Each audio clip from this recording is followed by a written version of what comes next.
Hello viewers, welcome to my channel. Hope you like this recipe. আশা কৰোঁ আপোনালোকে মোৰ ৰেচিপিটো চাই ভাল পাব। এইটো এটা জেলিৰ ৰেচিপি। খাবলৈ খুবেই সোৱাদ। ৰুটি, পৰঠা, ব্ৰেড সকলোৰে লগত খাব পাৰি। তাৰ কাৰণে এয়া টেঙামৰা অলপ লৈছোঁ।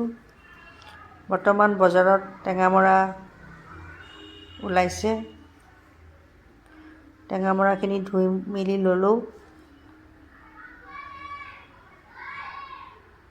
এতিয়া টেঙামৰাখিনি এইদৰে বাকলিবিলাক এৰুৱাই লৈছোঁ।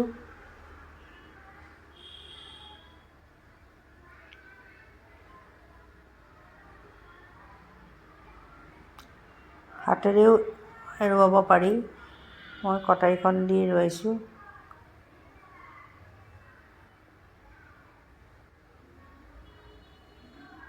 টেঙামৰা আমাৰ সকলোৰে প্ৰিয়। বিভিন্ন ব্যঞ্জন ৰান্ধিব পাৰি।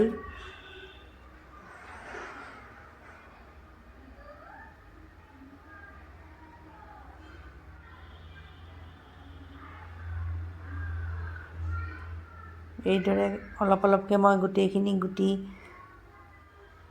বাকলি গুচাই ল'লোঁ।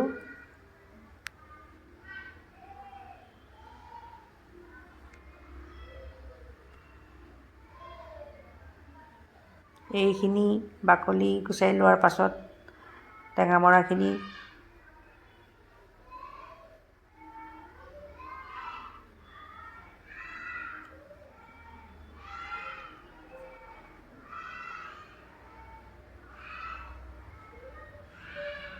এইখিনি আকৌ এবাৰ মই ধুই ল'লোঁ। চালনী এখনত টুকি লৈছোঁ।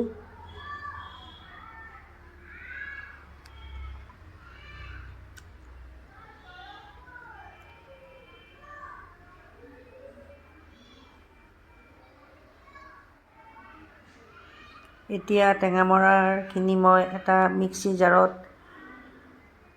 গুড়ি কৰি লৈছোঁ। গোটেইখিনি টেঙামৰা এইদৰে গুড়ি কৰি ল'লোঁ।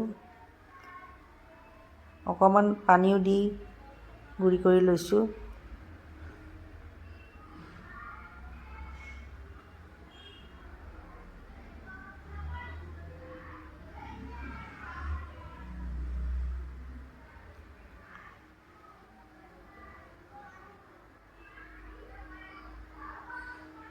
এতিয়া পেন এখন গৰম কৰি লৈছোঁ। পেনত একো দিয়া নাই। পেনখন গৰম হ'লে পিহি লোৱা টেঙামৰাখিনি দি দিছোঁ।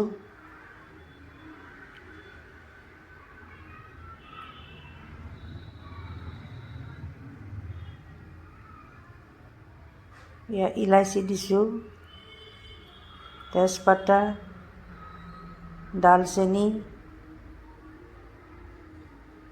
অকণমান জলকীয়া গুড়ি দিছোঁ। এয়া অলপমান ধনিয়া গুড়ি দিছোঁ, জিৰা গুড়ি অলপমান। এতিয়া নিমখ দিছোঁ। যিহেতু টেঙামৰা সোৱাদটো টেঙা, নিমখ অলপ বেছিকেই লাগিব। এতিয়া উতল আহিছে, গেছটো কমাই লৰাই আছোঁ।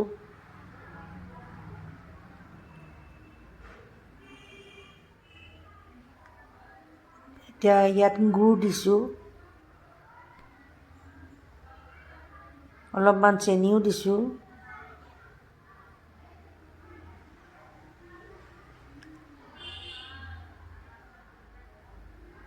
লাহে লাহে লৰাই আছোঁ।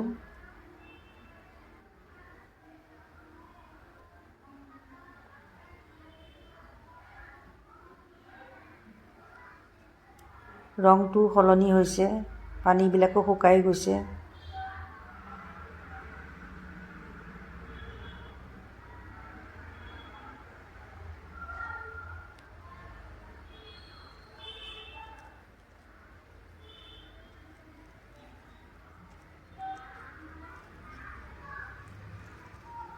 এয়া প্ৰায় হৈছেই। আপোনালোকে মোৰ ভিডিঅ'টো চাই ভাল পালে চেনেলটো ছাবস্ক্ৰাইব কৰিব। এয়া সম্পূৰ্ণ জেলি হ'ল। এতিয়া ঠাণ্ডা হ'লে বটলত ভৰাব পাৰি, বহু দিনলৈ ভালে থাকে। ইয়াত একো তেল দিয়া নাই, গতিকে সকলোৱে খাব পাৰিব। থেংক ইউ ফৰ ৱাচিং my channel. Take care, bye bye. বৰ্তমান মই গিলাচতে ভৰাই ফ্ৰিজত থৈ দিম।